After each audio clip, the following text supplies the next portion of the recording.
Assalamualaikum warahmatullahi wabarakatuh. Salam guru penggerak, tergerak, bergerak, menggerakkan.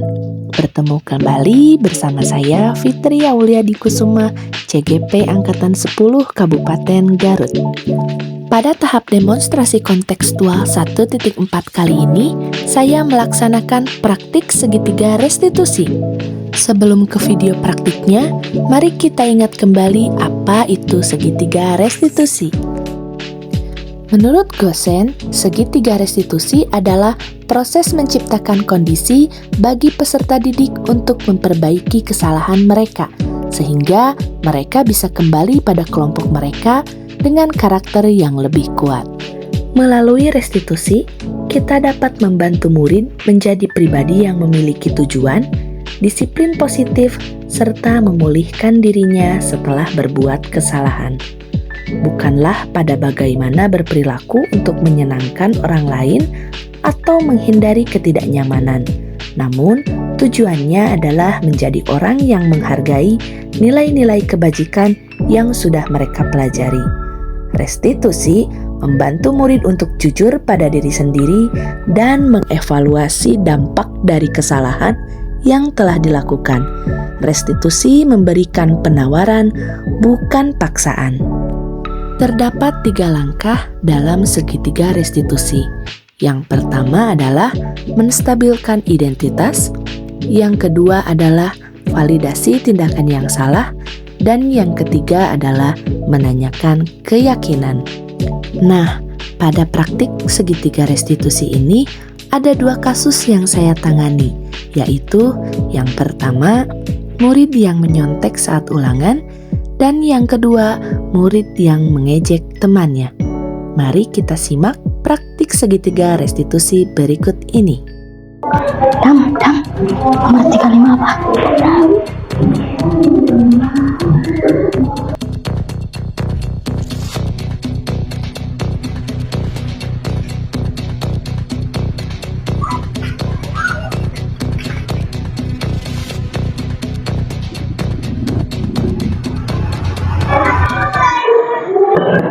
Assalamualaikum. Waalaikumsalam. Silakan Mas Adril. Silakan Adril duduk di sini. Ada apa Bu? Kok panggil saya ke sini? Iya, memang Ibu sengaja panggil Adril ke sini. Bagaimana kabar Adril hari ini? Baik? Baik Bu. Alhamdulillah kalau baik. Tadi Ibu melihat pada saat ulangan bahasa Indonesia, Adril menyontek ke pekerjaannya Adam ya? Ya betul Bu. Nah, kalau misalkan sudah mengakui ternyata Adril tadi menyontek, menurut Adril, apakah menyontek itu adalah perbuatan yang baik atau salah? Salah. Nah, menurut Adril, kalau Adril sudah paham ternyata menyontek itu adalah perbuatan yang salah, lalu mengapa menyontek itu adalah pekerjaan yang salah? Karena menyontek bisa merugikan orang lain dan perilaku tidak jujur. Benar sekali. Ternyata menyontek itu adalah perihal atau perilaku yang tidak jujur. Memang ya, kejujuran itu harus kita tanamkan dalam kehidupan sehari-hari. Gitu. Tidak apa-apa Adril, kalau misalkan Adril berbuat salah itu memang wajar. Ibu juga pernah melakukan kesalahan. Namun di sini kita akan membuat suatu solusi, kita akan berdiskusi bagaimana ke depannya supaya Adril tidak mengulangi kesalahan yang sama seperti itu. Nah, kira-kira menurut Adril, kenapa Adril hari ini bisa menyontek? Saya lupa Bu. Saya semalaman bermain HP sampai lupa waktu. Oh, jadi Adril bermain HP sampai lupa waktu. Memang ya, kalau kita bermain HP, misal scroll TikTok atau bermain game, sering kali kita lupa akan waktu. Namun, kita harus ingat kalau kita itu adalah seorang pelajar, di mana kita harus meluangkan waktu, harus memprioritaskan mana yang lebih penting seperti itu. Nah, baik di sini, apakah Adril ingat keyakinan kelas yang kita buat di semester awal dulu? Ingat Bu. Nah, di sana ada beberapa nilai-nilai kebajikan. Nilai-nilai kebajikan apa yang tidak sesuai dengan perilaku Adril tadi saat menyontek? Perilaku kebajikan, kejujuran. Nah, nilai kebajikan Kejujuran. Memang ya, seperti halnya tadi, seperti kata Ibu, kejujuran itu harus sering kita tanamkan dalam kehidupan sehari-hari. Untuk membuat solusi agar Adril kedepannya tidak lagi menyontek, menurut Adril harus bagaimana? Mulai dari Belajar lebih giat. Nah, belajar lebih giat. Lalu bagaimana dengan HP ini? Dikurangi. Nah, harus dikurangi dan harus tahu prioritas mana yang lebih penting. Prioritas kita sebagai pelajar yaitu harus belajar. Apalagi sekarang kita akan menghadapi ulangan seperti itu. Agar nanti Adril bisa mengerjakannya dengan benar, dengan baik, tanpa menyontek. Baik Adril, menurut Ibu cukup diskusi kita hari ini. Dan terima kasih, Adril sudah mengakui, Adril sudah paham, dan kita juga sudah membuat solusi bagaimana Adril menjadi lebih baik ke depannya. Diskusi hari ini dicukupkan sekian. Terima kasih Adril. Adril bisa kembali lagi istirahat. Ya, terima kasih Bu.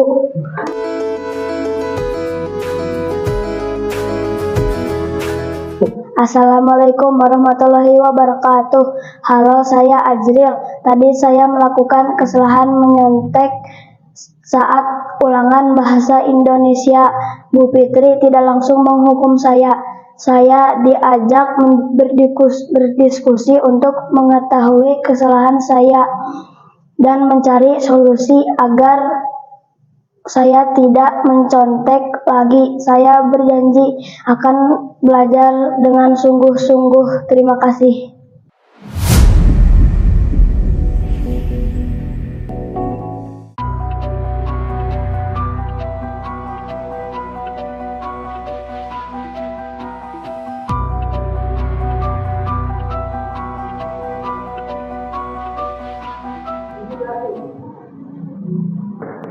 Assalamualaikum Bu.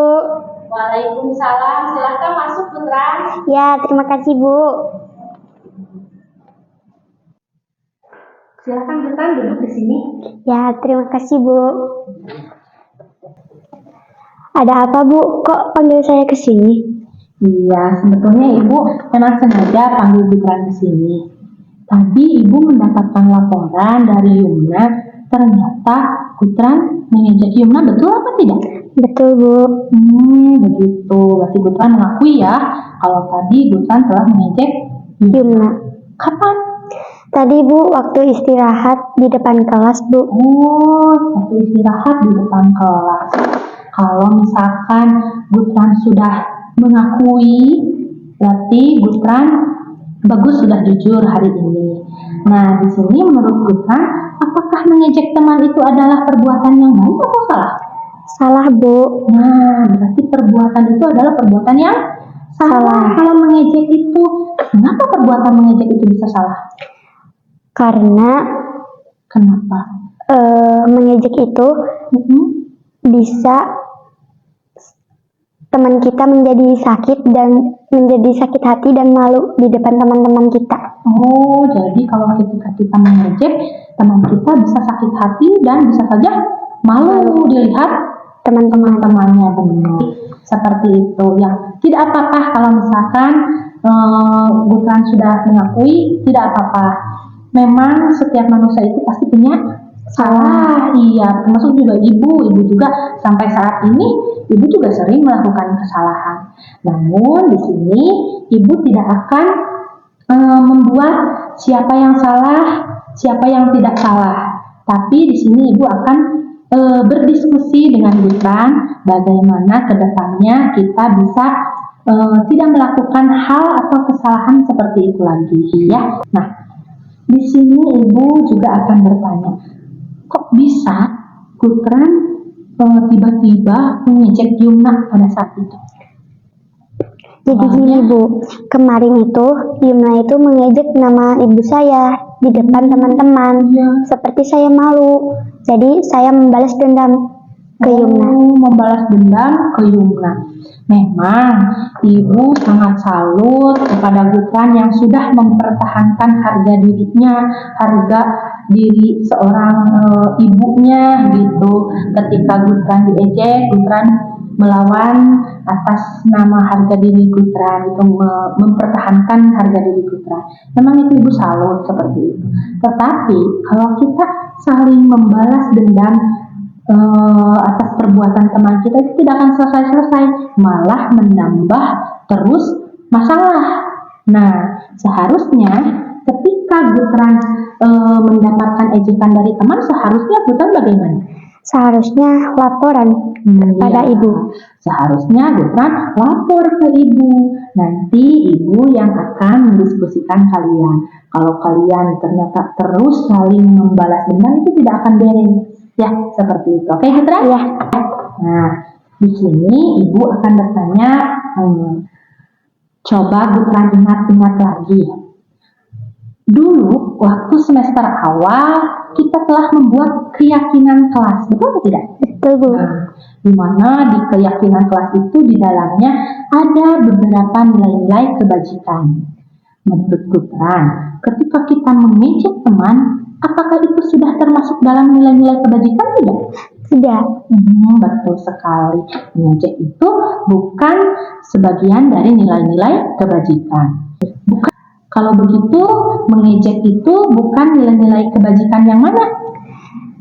Nilai-nilai kebajikan itu yang tidak saling menghargai. Iya, benar sekali. Kalau mengejek itu tidak saling menghargai. Nah, sekarang kan Gutran sudah mengetahui, sudah paham, dan sudah mengakui atas kesalahannya tadi. Kita juga sudah membuat solusi ketika kita mendapatkan ejekan dari teman, kita harus bagaimana. Nah, sekarang coba apa yang akan Gutran lakukan dan Gutran sebagai tindak lanjutnya ke depan atas nilai-nilai kebajikan saling menghargai ini. Kita akan membuat apa? Akan membuat poster, Bu. Akan membuat poster? Bagus sekali poster. Poster apa tuh? Poster anti-bullying. Poster anti-bullying. Nanti Gutran buat posternya, terus kalau sudah jadi posternya, nanti bagaimana? Mau ditempel di dinding-dinding sekolah. Oh, bagus sekali. Nanti bisa ditempel-tempel di dinding-dinding sekolah sehingga teman-teman kita mengetahui ya apa artinya dari nilai kebajikan saling menghargai, saling menghormati, apalagi dalam hal mengejek itu ternyata tidak boleh. Itu sebagian dari bullying. Bagus sekali. Oke, nanti Gutran di rumah tinggal buat saja posternya, lalu dicetak dan ditempel-tempel di dinding sekolah. Oke? Oke, Bu. Untuk kedepannya mungkin, nah untuk sekarang diskusinya dicukupkan sekian. Gutran bisa kembali lagi istirahat bersama teman-teman. Oke? Oke, Bu. Terima kasih Gutran. Ya, Bu.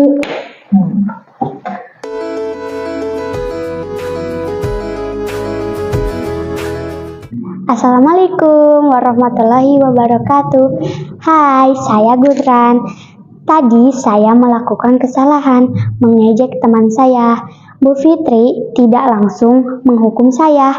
Saya diajak berdiskusi untuk mengetahui kesalahan saya dan mencari solusi untuk mengatasinya jika suatu saat nanti saya diejek oleh orang lain. Terima kasih. Melalui segitiga restitusi, kita dapat menjadikan murid yang merdeka. Mereka mampu menyelesaikan masalah dengan motivasi internal dan bertanggung jawab terhadap pilihannya. Restitusi adalah salah satu bentuk dari disiplin positif yang sangat berguna bagi murid untuk memotivasi dirinya sendiri, guna menyelesaikan masalahnya dan memperbaikinya, sehingga ia dapat kembali lagi pada kelompoknya dengan karakter yang lebih kuat dari karakter sebelumnya.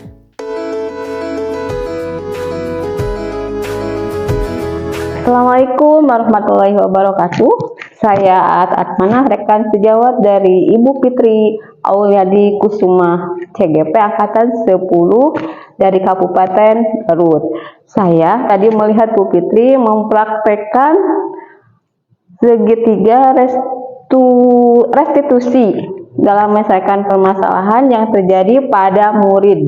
Apa yang sudah dilakukan Bu Fitri sudah baik menurut saya, karena saat murid melakukan kesalahan, beliau tidak langsung menghukumnya, tapi murid diajak berdiskusi untuk mencari solusi bersama.